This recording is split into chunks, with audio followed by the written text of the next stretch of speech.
तू हंस तू मुस्कुरा तू रोना कम कर दे, तू जिंदा है तू जिंदगी की नाक में दम कर दे। बहुत बहुत स्वागत है दोस्तों आप सभी का आज के हमारे इस वीडियो में।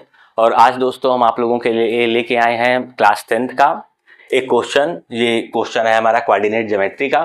और कोऑर्डिनेट ज्योमेट्री में काफ़ी सारे क्वेश्चन आपको एनसीईआरटी में मिल जाते हैं। कुछ ऐसे क्वेश्चन होते हैं जो एनसीईआरटी में नहीं रहते बट पेपर में कई बार पूछे जाते हैं। तो उसी तरह का एक क्वेश्चन ये भी है, बोर्ड में आया हुआ है, तो उम्मीद है आप लोग को पसंद आएगा। देखिए क्वेश्चन हमारा कह रहा है determine the ratio in which the line, एक हमें लाइन दी गई है, divide the segment joining the point this and this. It means कि इन दोनों पॉइंटों से हमारी एक लाइन बनी हुई है ए और बी। इसके कोऑर्डिनेट हमें गिवन है 1,3 एंड 2,7। ठीक है। अब नॉर्मली क्या होता है कि यहाँ पे एक पॉइंट P होता है और इसके कोऑर्डिनेट पूछे जाते हैं, आपको रेशियो दिया जाता है, या फिर कभी कभी इस P पॉइंट के कोऑर्डिनेट आपको दे दिए जाएंगे और आपसे कहेगा कि आप रेशियो निकालिए। ठीक है। इस क्वेश्चन में भी हम लोगों को रेशियो निकालना है, पर ये पॉइंट ना दे करके ये बताया गया है कि इस पॉइंट से होते हुए एक लाइन जा रही है हम लोगों की। ठीक है। और इस लाइन की जो इक्वेशन है वो हमको बता दी गई है कि क्या है। इस लाइन की इक्वेशन हमारी दी गई है 3x + y - 9 = 0। ओके। तो कहने का मतलब है कि भाई हम लोगों के दो कोऑर्डिनेट दिए गए हैं, इससे एक लाइन बन रही है और ये लाइन इस लाइन को कट कर रही है। अब मान लिया हमने कि ये लाइन इस लाइन को कट कर रही है कहाँ पे, P पॉइंट पे। ठीक है। और हमसे क्वेश्चन में क्या पूछा जा रहा है कि आप बताइए कि यहाँ पे रेशियो क्या होगा।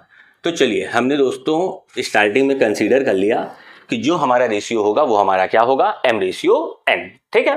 तो चलिए सबसे पहले हम लोग सिंपल जो सेक्शन फॉर्मूला है उसकी हेल्प से क्या करेंगे कि इस P पॉइंट को निकालने की कोशिश करेंगे। ठीक है। तो देखिए P = फॉर्मूला, सेक्शन फॉर्मूला अगर नहीं याद है तो इसी बहाने याद कर लीजिए। बिल्कुल सिंपल तरीका है इसको याद करने का। डिनोमिनेटर में लिखिए m+n, m+n न्यूमरेटर में भी लिखिए, फिर इंटू लगाइए। ये x कोऑर्डिनेट होता है और ये y कोऑर्डिनेट होता है। तो यहाँ लिखिए x2 x1 और यहाँ लिखिए y2 और यहाँ लिखिए y1। ठीक है। अब उसके बाद सिंपली हम लोगों के पास ये x1 है, ये y1 है, ये x2 है और ये y2 है।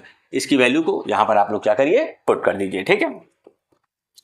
तो x2 हमारा दिया गया है 2, x2 हमारा 2 था, मल्टीप्लाई करेंगे हम में कितना आ जाएगा 2m। x1 हमारा कितना था 1, मल्टीप्लाई कीजिए तो आ जाएगा एक तरह से n ही आ जाएगा केवल। ठीक है। m+n। y2 हमारा कितना है भाई 7 है और इंटू करिए m में तो 7 × m हो जाएगा 7m। और y1 कितना था हमारा 3 का मल्टीप्लाई कीजिए इसमें तो कितना आ जाएगा 3n। और अपॉन में हमारा दोस्तों क्या चलता रहेगा m+n। ठीक है। अब देखिए हम लोगों ने सिंपली क्या किया कि इस P पॉइंट को हम लोगों ने फाइंड कर लिया। ठीक है। अब हम लोग ये जानते हैं कि अगर किसी भी इक्वेशन पर कोई पॉइंट बना होता है तो जो पॉइंट होता है वो उस इक्वेशन को क्या करता है, सेटिस्फाई। इट मीन्स कि अगर हम लोग इस x और y की वैल्यू के प्लेस पे इस x और y को रखें तो इक्वेशन हमारी क्या होनी चाहिए थी, सेटिस्फाई। मतलब कि LHS और RHS क्या होना चाहिए, बराबर होना चाहिए भाई। ठीक है। तो चलिए हम लोग आते हैं अपनी इक्वेशन के ऊपर। इक्वेशन थी हम लोगों की 3x + y - 9 = 0। ठीक है। और देखिए ये जो P कोऑर्डिनेट आया है तो P कोऑर्डिनेट आपको देखने में भले बड़ा लग रहा हो पर P कोऑर्डिनेट भी कुल मिला के क्या है, x और y, कुछ और बहुत बड़ी चीज नहीं है। ठीक है। तो अब क्या करो कि ये जो x और y है और इस इक्वेशन में भी हमारे x और y है, इसकी जगह वैल्यू को पुट करा दो। तो इट मीन्स 3 और x की वैल्यू हमारी आई है 2m+n अपॉन m+n और प्लस y की हमारी वैल्यू कितनी आई थी दोस्तों 7m + 3n अपॉन m+n -9 = 0। ठीक है। तो हम लोगों ने सिंपली क्या किया, इक्वेशन में अपने x और y की वैल्यू को क्या करा दिए, पुट करवा दिए। ठीक है। अब इसको आगे हम लोग कैलकुलेट करते हैं। तो देखिए यहाँ m+n है, यहाँ भी m+n है डिनोमिनेटर में, यहाँ पर नहीं है तो यहाँ पर आप अपॉन में क्या कंसीडर करिए 1 और एलसीएम लीजिए। एलसीएम लेंगे तो आएगा आपका, इसका मल्टीप्लाई अंदर कर लीजिए 3। चलिए 6 एक स्टेप और कर देते हैं, उसके बाद करिए मल्टीप्लाई 7m + 3n -9 और इस m+n का मल्टीप्लाई इस 9 में कीजिए m+n।